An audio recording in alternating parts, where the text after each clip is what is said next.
जय हिंद friends. Welcome to my YouTube channel. आप लोग का एमए सेमेस्टर फर्स्ट का ये इम्पोर्टेंट क्वेश्चन है। आइसोप्लेट सेमेस्टर फर्स्ट का ये सबसे इम्पोर्टेंट क्वेश्चन है। आइसोप्लेट जो एग्जाम में बार बार पूछे जाते हैं। तो देखिए, आइसोप्लेट क्या होता है। आइसोप्लेट एक ग्रीक भाषा का शब्द है। आइसोप्लेट एक ग्रीक भाषा का शब्द है जो कि वैज्ञानिकों के द्वारा दिया गया था। आइसोप्लेट अंग्रेजी के दो शब्दों से मिलकर बना है। आइसोप्लेट जो है ना, अंग्रेजी के दो शब्दों से मिलकर बना है। पहला होता है आइसो, जिसका हिंदी में अर्थ होता है समान। जिसका हिंदी में अर्थ होता है समान। दूसरा होता है प्लेट, जिसका मतलब होता है रेखाएं, मतलब समान रेखाएं। या फिर हम बोल सकते हैं कि समान रेखा वाली जो होती है उसे दिखाने के लिए आइसोप्लेट मेथड का यूज किया जाता है। अगर इसका हम परिभाषा बोलें तो मानचित्र पर किसी भी वस्तु के समान मूल्य, मानचित्र पर किसी भी वस्तु के सामान्य मूल्य, एक समान के जैसा जो भी है, उसको दिखाने के लिए हम क्या जाता है ये मेथड का उपयोग। तो परिभाषा में थे हम लोग, तो मानचित्र पर किसी भी वस्तु के सामान्य मूल्य या घनत्व के स्थानों को मिलाने वाली लेखा जो है वो समान लेखाएं कराती है। और आइसोप्लेट एक ऐसा ग्राफ है जिससे हम किसी भी क्षेत्र के, जिससे हम किसी भी क्षेत्र से ऊंचा गहरा एक समान रेखा जो बना हुआ रहता है उसको हम दिखा सकते हैं आसानी से। और इसका तो प्रयोग हर एक क्षेत्र में नहीं किया जा सकता है। ज़्यादातर इसका उपयोग वर्षा के क्षेत्र में, वर्षा दिखाने के लिए किस क्षेत्र में कितना वर्षा हुआ है, पवन वेग दिखाने के लिए, वायुमंडलीय दबाव दिखाने के लिए। अभी वर्तमान में जो मानसून आने वाला है, आप लोग पेपर में देखते होंगे कि मानसून का जो पृष्ठ दिया रहता है, भारत का मैप, जिधर ज़्यादा मानसून घुस गया है उधर रेड कलर दे दिया जाए, जहाँ थोड़ा घुसा है पूरा ग्रीन कलर का रहता है। इसका मतलब ये होता है कि जिस क्षेत्र में ज़्यादा होता है मानसून तो उस क्षेत्र को रेड किया जाता है, गहरा किया जाता है, डार्क। जिस क्षेत्र में नहीं है उसको थोड़ा कम किया जाता है। तो हम लोग आगे बढ़ते हैं अब। तो कहा जाता है फिर कि इसका प्रयोग जो है ना हर एक क्षेत्र में किया जाता है। जैसे हो गया समदाब रेखाएं, वायुमंडलीय संबंधी सम रेखाएं में क्या जाता है, समदाब, समता, हो गया जैसे समदाब। समदाब जो एक समान जो दाब होता है उसको दिखाने के लिए कोई भी लाइन से दिखा सकते हैं, ये लाइन से दिखा सकते हैं, तो समदाब हो गया। और उसके बाद समताप रेखा हो गया। समताप रेखा जैसे किसी भी जगह का टेम्परेचर, तापमान दिखाने के लिए हम उसका प्रयोग किया जाता है, हम प्रयोग करते हैं। जैसे मान लीजिए अभी कितना टेम्परेचर है तो उसमें हम दिखा सकते हैं। भागलपुर क्षेत्र का, भागलपुर में हम लोग आते हैं बीजीपी, तो हम दिखा सकते हैं कि अभी भागलपुर का टेम्परेचर इतना है ये लाइन से, या फिर मुंगेर का इतना है तो इसको डॉट डॉट लाइन से, तो इसको इसे लाइन से हम दिखा सकते हैं। इस तरह से आइसोप्लेट का मेथड का यूज किया जाता है।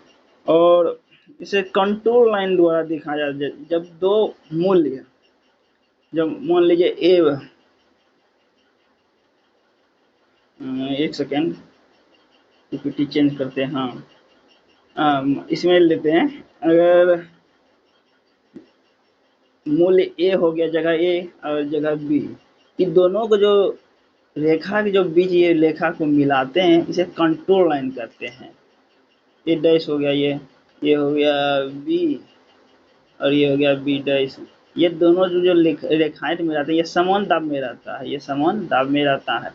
ये दोनों रेखा जो मिलाता है इसे कंट्रोल लाइन करते हैं। अभी हम लोग का एग्जाम का सेंटर पड़ा है टिल्हा कोठी, टिल्हा कोठी के वहाँ रविंद्र भवन के नीचे में देखिएगा जो एक लाइन से ईंट का बना हुआ रहता है, वो कंट्रोल लाइन का एक उदाहरण कर सकते हैं।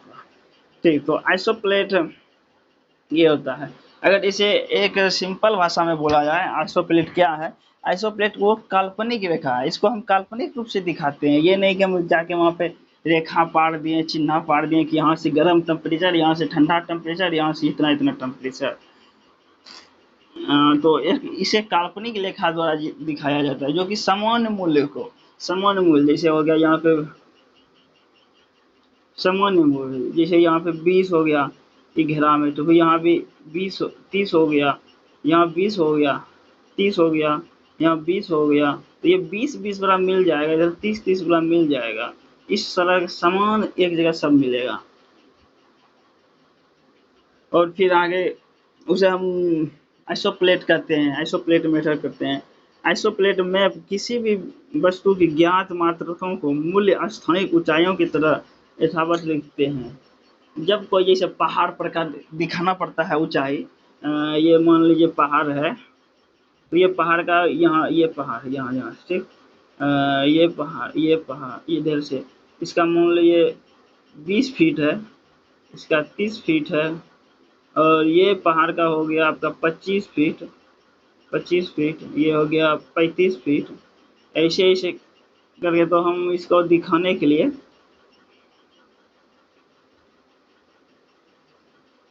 तो जैसे 10-10 का अंतर लेंगे, तो 10-10 का अंतराल इसका 10 का दें, 10 से 20, तो 10 से 20 ही नहीं है कोनो, और उसके बाद फिर 20 से 30 हो गया, 20 से 30 हो गया, तो 20 से 30 जो ये मिलेगा, इसी को सम्मान रेखाएं कहते हैं, सम्मान रेखाएं, इसे मिलाया जाता है, यही हुआ आइसोप्लेट मेथड, आइसोप्लेट मेथड ये हुआ।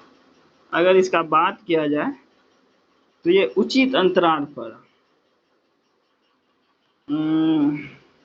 इस मूल्य उचित अंतराल, अंतराल जैसे अभी बताएं, उसका एक समान रेखा मिला किया जाता है। इस विधि का प्रयोग तब किया जाता है जब किसी वस्तु के बारे में वितरण संबंधी सही या पूर्ण जानकारी है। इस मेथड का हम तभी उपयोग कर सकते हैं जब तक मुझे सही और पूर्ण रूप से जानकारी नहीं हो। अब जानकारी हो, अगर नहीं हो तो ये मेथड गलत कर जाता है। अगर हम इसका ले लेते हैं 20.5 और 31, अगर ये 5 वाला नहीं मिलेगा तो इसको मिलाने में थोड़ा दिक्कत हो जाएगी। यहाँ 20.5 हो गया, यहाँ 20.6 हो गया, तो ये लाइन मिलाने में थोड़ा बहुत जटिल दिक्कत हो जाता है, यही इसमें दिक्कत है।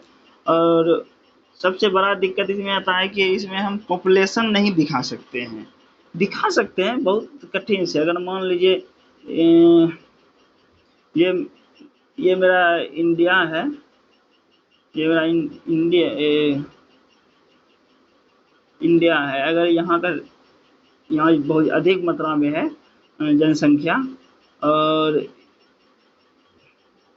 और ये इस क्षेत्र में थोड़ा कम जनसंख्या है, फिर यहाँ पे कम है, अगर यहाँ फिर अधिक हो गया जनसंख्या इस क्षेत्र में अधिक हो गया, मैक्सिमम, यहाँ मिनिमम, यहाँ भी मिनिमम, तो बताइए अब हम कैसे मिलाएंगे? यहाँ मैक्सिमम हो गया, फिर यहाँ मिनिमम हो गया, तो हम इस जनसंख्या को कैसे दिखा दें? दिखाने में काफ़ी परेशानी होगा, इसलिए हम इसे नहीं दिखा सकते हैं, थोड़ा डिफिकल्ट हो जाता है। इसके लिए सबसे बेस्ट है कि हम कोरोपरेट का इसमें यूज़ करते हैं।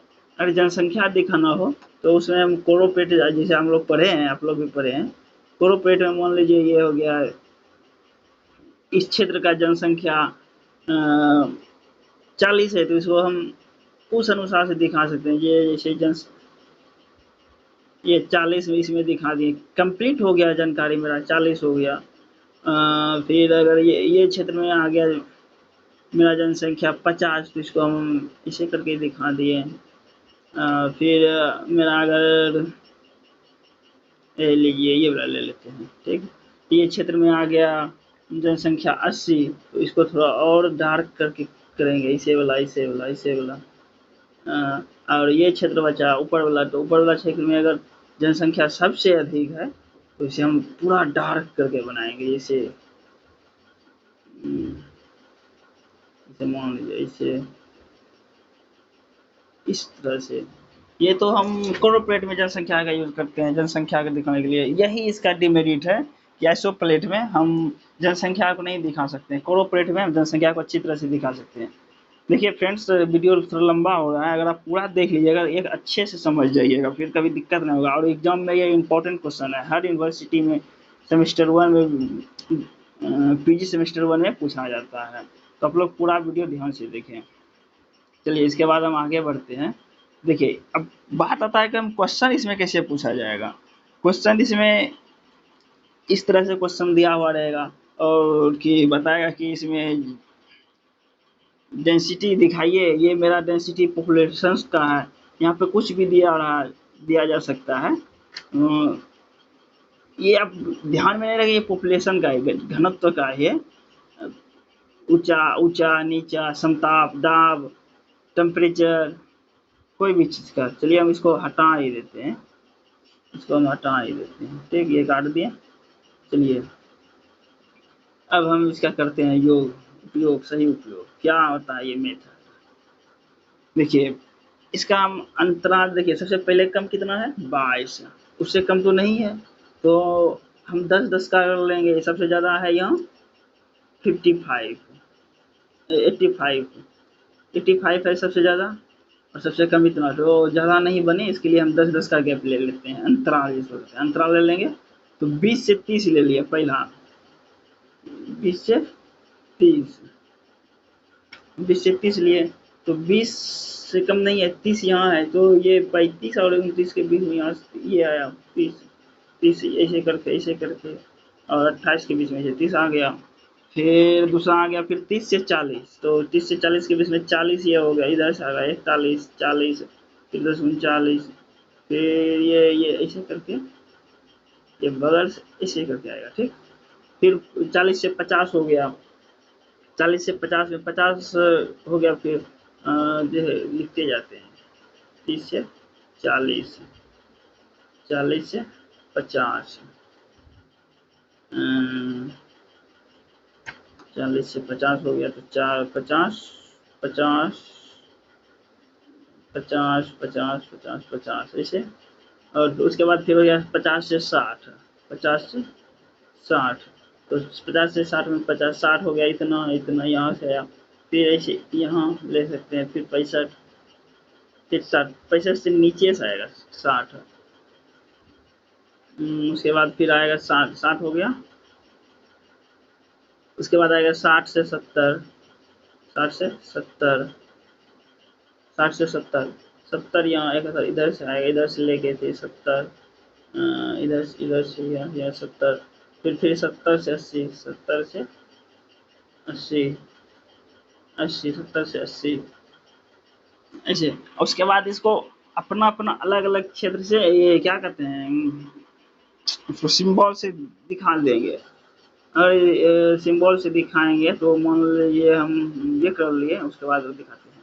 तो इसको हम पहले सबसे कम है तो उसको ऐसे डॉट से दिखाएंगे। ठीक, इसको पेंट कर देंगे। ठीक, फिर दूसरा होगा इससे ज़्यादा, तो इससे ज़्यादा वाला में मैंने बताई थी कि ऐसे ऐसे खड़ा लाइन देने के लिए। देखिए प्रोजेक्ट नहीं होने के कारण फोन में थोड़ा दिक्कत हो रहा है, आप लोग समझ सकते हैं, नहीं जो समझिएगा कमेंट में बताइएगा, पूरी तरह कोशिश करेंगे समझने की। प्लीज़ वीडियो को पूरा देखें और लाइक सब्सक्राइब करते जाइए, जिससे मेरा मोटिव। कमेंट कीजिए आप, नहीं जहाँ कहीं भी अगर नहीं समझ रहे हैं आप कमेंट में कीजिए। फिर इसके बाद ये आ गया, इसके बाद फिर हम ऐसे दे सकते हैं क्षैतिज, क्षैतिज, ये सब अपने मन से सिंबल दे सकते हैं। उसके बाद ये सब का करके उसके बाद फिर ये वाला सिंबल दे सकते हैं, ये कट्टा मुक्ति वाला।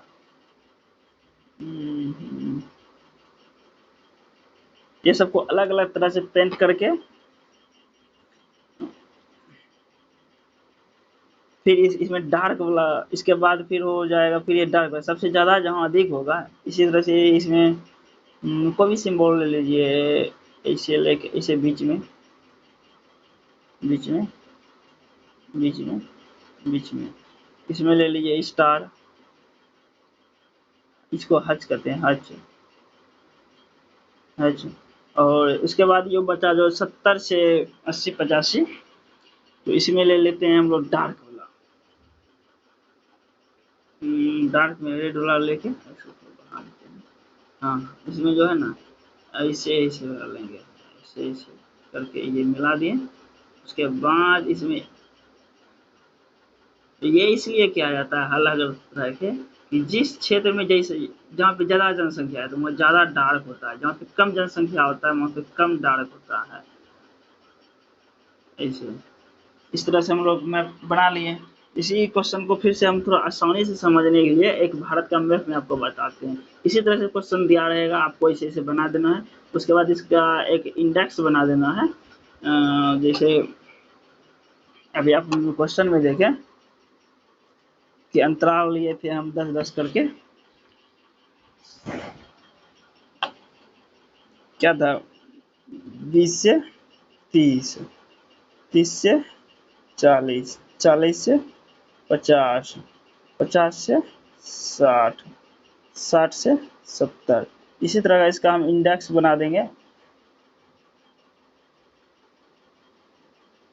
इंडेक्स बना के यहाँ पे जो बताइए इसमें क्या कौन सा सिंबल दिए थे, ये वाला दिए थे, लाइन ऐसे करके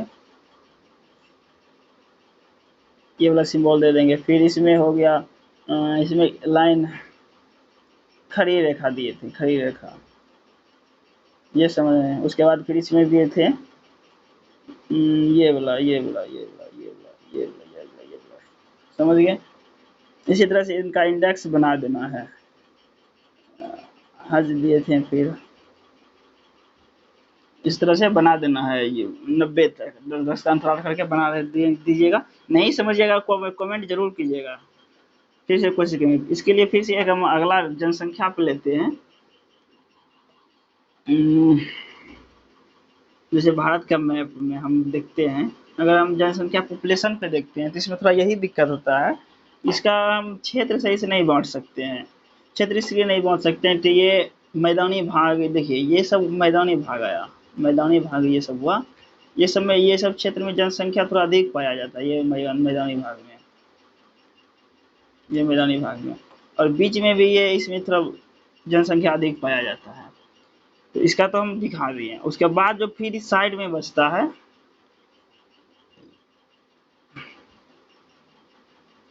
ये फिर इसमें मध्यम जनसंख्या पाया जाता है। इसमें ये जनसंख्या पॉपुलेशन, डेंसिटी ऑफ पॉपुलेशन आइसोप्लेट, आइसोप्लेट से द्वारा हम कोशिश कर रहे हैं, हालांकि ये सटीक जानकारी नहीं देता है, लेकिन इसके हम कोशिश कर रहे हैं इससे कि ये कैसे बन सकता है अगर डेंसिटी पे आ जाए तो। ये सटीक इसी तरह से मानसून भी दिखाया जाता है। ये हो गया। और ऊपर में जो आप जानते हैं कि मरुस्थलीय भाग पाया जाता है, तो मरुस्थलीय क्षेत्र पाया जाता है, तो यहाँ जनसंख्या की थोड़ा कमी होती है, तो इस सब में जनसंख्या अलग होता है। सर हम इसको आसानी से करने के लिए, सबसे इजी तरीका से यूज करने के लिए हम कर दिए हैं क्या कि घनी आबादी वाला को सर घनी आबादी हो गया, घनी आबादी को ये पीला वाला से दिखा दिए, ये बीच वाला हो गया, नीचे वाला रेड वाला हो गया घनी आबादी। इसका इंडेक्स इस तरह से बना देंगे। इंडेक्स आप कुछ भी दे सकते हैं, वो अपने ऊपर है, लेकिन ध्यान रखें जिस क्षेत्र में ज़्यादा जनसंख्या है वहाँ पे उस तरह से दिया जाता है। जैसे यहाँ पे ज़्यादा जनसंख्या है तो यहाँ पे जगह डार्क करना है। उसके बाद फिर आ जाता है आपका सघन हो गया, विरल हो गया, मध्यम होगा, फिर मध्यम, मध्यम मध्यम वाला क्षेत्र जनसंख्या में, तो इसके थोड़ा इसको हम थोड़ा इंडेक्स में थोड़ा हल्का डार्क में दिखाएंगे। उसके बाद फिर आ गया मेरा ये मनोस्थलीय क्षेत्र, ये सब जो पड़ता है, ये लद्दाख, जम्मू कश्मीर, ये सब में पहाड़ी इलाका में ये सब में कम पाया जाता है जनसंख्या। इसको फिर हम दूसरा से दिखा देंगे, इसको सघन, विरल, सरल, मध्यम, विरल, सबसे कम जनसंख्या, तो इसको हम अलग से दिखा देंगे। इसमें डॉटेड लाइन से दिखाएंगे, जहाँ पे कम रहता है वहाँ डॉटेड लाइन से दिखाते हैं। तो इस तरह से दिखाया जाता है। अगर आपको कोई भी क्वेरी हो क्वेश्चन में तो आप बताइएगा। ये जो हम दो लाइन को मिलाते हैं, दो लाइन जैसे आपको दिखाए थे जनसंख्या के बारे में कि यहाँ पे 20 है और यहाँ पे 30 है, यहाँ पे फिर 20 है, यहाँ पे 30 है, और ये दोनों को ये रेखा जो मिलाते हैं, ये दोनों रेखा जो समान है, ये समान रेखा को मिले तो समुच्चय रेखा भी कहते हैं, समुच्चय रेखा या कंट्रोल लाइन। ठीक, चलिए आगे बढ़ते हैं। आगे क्या, अब तो ये कंप्लीट ही हो गया। इसका अब बचता है निष्कर्ष। हर एक क्वेश्चन का कुछ ना कुछ निष्कर्ष होता है। निष्कर्ष इसमें यही है कि निष्कर्ष यही है कि आइसोप्लेट का प्रयोग मानचित्र पर दिखाने के लिए, जो मैपिंग होता है उस पर दिखाने के लिए सबसे उपयोग होता है। मतलब सबसे अच्छा जो जिसमें सटीक दे सकते हैं, तापमान को हम अच्छे से दिखा सकते हैं, वर्षा को अच्छे से दिखा सकते हैं, लेकिन जनसंख्या घनत्व को हमको दिखाने में थोड़ा परेशानी हो रहा था। अभी आप जब देखें जैसे कि परेशानी हो रहा है। और किसी भी क्षेत्र की ऊंचाई, जैसे पहाड़ की क्षेत्र हो गया, जम्मू कश्मीर हो गया, इधर मेघालय हो गया, अपना नीचे साइड हो गया क्या, अन्नामलाई पहाड़ी, अमुडी पहाड़ी, वो सब का दिखाने में ऊंचा नीचा कहाँ पे कितना गहराई है, कितना ऊंचा है, वो सब दिखाने के लिए इसका प्रयोग किया जाता है। फिर गहराई हो गया, फिर पवन का दिशा आ गई, किस क्षेत्र में सबसे तेज पवन बह रहा है। जैसे अभी सब चक्रवात उठा है तो उसमें तो पवन का थोड़ा सा लोड है, तो बंगाल के साइड थोड़ा ज़्यादा पवन है, 150 की स्पीड है। बंगाल साइड 150 से 130 किलोमीटर पर स्पीड है। लेकिन अपना भारत इधर बिहार साइड क्या है, 80 के आसपास, 75 के आसपास पर किलोमीटर है। तो इसी तरह तो पवन का दिशा देखने के इसमें उपयोग। और भूकंप जब होता है, भूकंप के क्षेत्र में इसलिए क्या है, जैसे भारत का मैप हो गया, ये अच्छे से करते हैं। तो भारत का मैप हो गया, ये भारत के मैप में अगर ये क्षेत्र में भूकंप आया तो हम इसको दिखा सकते हैं, ज़्यादा आया तो यहाँ ज़्यादा दिखा सकते हैं, यहाँ कम आया तो यहाँ कम दिखा सकते हैं। ओवरऑल अगर हम बता सकते हैं कि ये ऐसा मेथड है जो कि एक बार में हम दिखा सकते हैं। ये वैज्ञानिक प्रूफ मेथड है। ये वैज्ञानिक का इसी मेथड का यूज करते हैं, सटीक और शानदार है। इसलिए कि हम एक मैप को कुछ भी ले लीजिए, जैसे मान लीजिए ये कुछ है,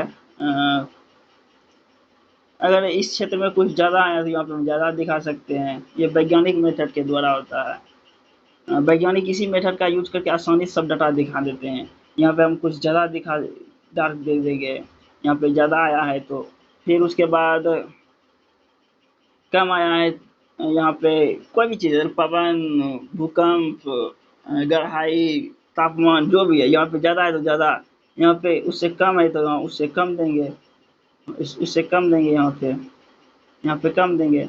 उसके बाद फिर इधर आ गया उससे भी थोड़ा कम, तो यहाँ पे और थोड़ा कम कर देंगे और कर देंगे। उसके बाद फिर आता है सबसे लास्ट, इधर इधर और पूरा कम है तो इसको डॉटेड लाइन से दिखा देंगे, डॉटेड लाइन से दिखा देंगे। और इसमें तो आंकड़ा दिया रहता है, आंकड़ा हमेशा दिया रहेगा, आंकड़ा आपका कुछ भी हो सकता है।